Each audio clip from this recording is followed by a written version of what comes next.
I'll be talking about hemiplegia or so-called stroke. Okay, what is hemiplegia? So it is a non-progressive condition of paralysis of one side of the body as a result of a brain lesion.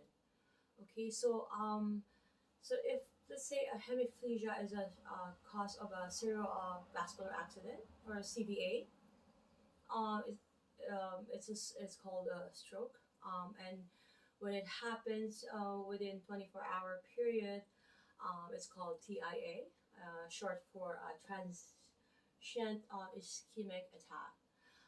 If TIA happen usually, there's no other residual symptoms that occurs. Okay, so a stroke or a hemiplegia, what is the main cause? The main cause will be from a CVA, a cerebrovascular accident, or from a brain lesion, or from any brain trauma. And also, I'm going to be talking about the positioning of how the shoulder is. It's a more so-called a hemiplegic shoulder, which is manifestation of hemiplegia. Okay, it will have an upper limb flexor pattern. It will also have a lower limb extensor pattern. Okay, and also the shoulder will be internally rotated. It will be adducted, and also it's supposed as opposed to the usual protracted of the scapula, it will be retracted in this case.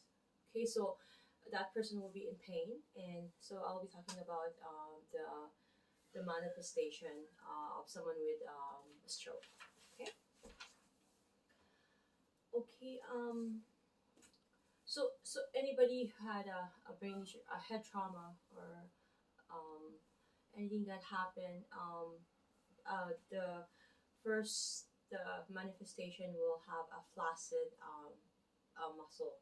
I think that will be involved. So, for instance, if that person has a flexor pattern, which is always the most common, upper limb flexor pattern combined with an lower limb extensor pattern.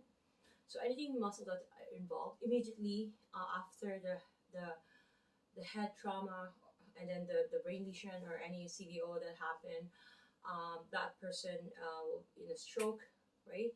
And those muscles will be flaccid, meaning there's no tone. It is very heavy, as opposed to a spastic, which will happen eventually after 2 days to or a week, a matter of that time. Because it's a spastic condition, it will lead to that eventually. Okay, and gradually spasticity and reflex patterns will develop. Sorry, but some flaccidity will remain. Okay, so there will be a mixture of of spasticity and flaccidity. Some may remain. Okay, and also because of disabling postures of how the muscles are being in a spastic um, uh, mode, because it's not able to relax, right?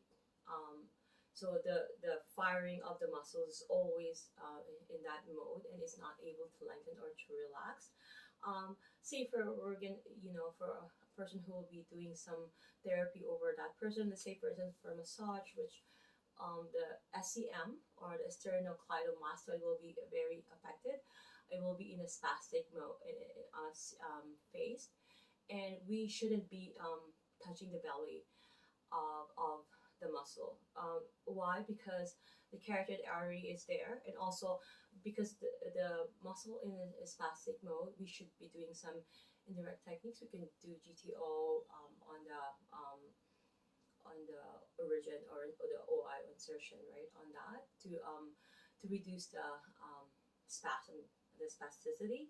And when a muscle is in spasm, in another case, we shouldn't be reducing the total muscle guarding in it anyways, right? Okay, so moving forward, there'll be some altered posture to anyone who has hemiplegia, and altered gait.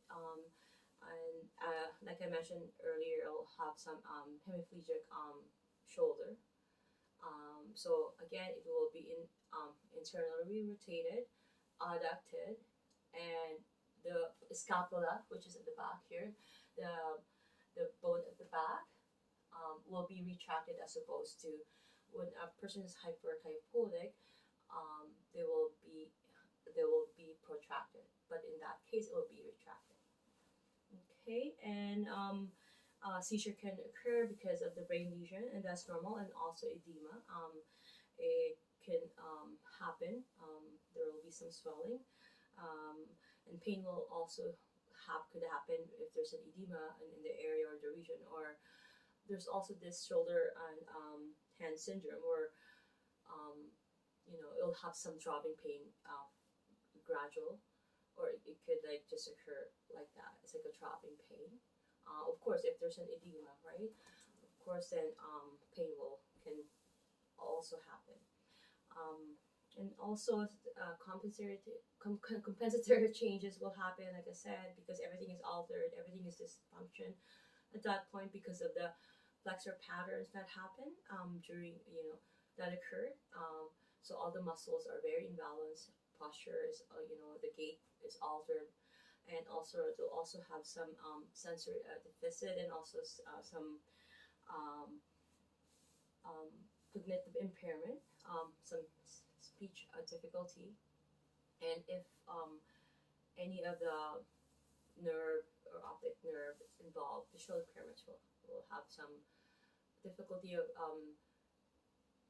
trying to analyze between horizontal and vertical, for that matter, or some altered color, um, how to pinpointing with color, or try to distinguish between maybe red or blue or something for that matter. Okay, and one more thing, okay, because a person who has had a stroke, or in a hemiplegic situation, there's going to be a lot of psychological effect that will happen eventually. They will be in a depression. There's going to be mood swings. There's going to be emotion, behavioral changes, and that is normal. And because imagine being in that state. And also, there's also one factor also that I wanted to mention is that um, I'll read the notes here. It says here that there may be neglect of the affected side. So this may manifest as the person's inability to recognize the hemiplegic side as part of himself, or extreme cases where the person completely denies ownership of the affected limb. So perhaps, or so to speak, the person is in denial, right? Is not accepting the reality of the situation, or his or her situation at that moment, and that's hard, and that's what this behavioral changes also ties down to that. Okay, so thank you so much, and I hope that this could be of help. I'm trying to do it under 10 minutes and explain it so that very easy, simplified, very briefly, and I could be able to help in that way. Thank you.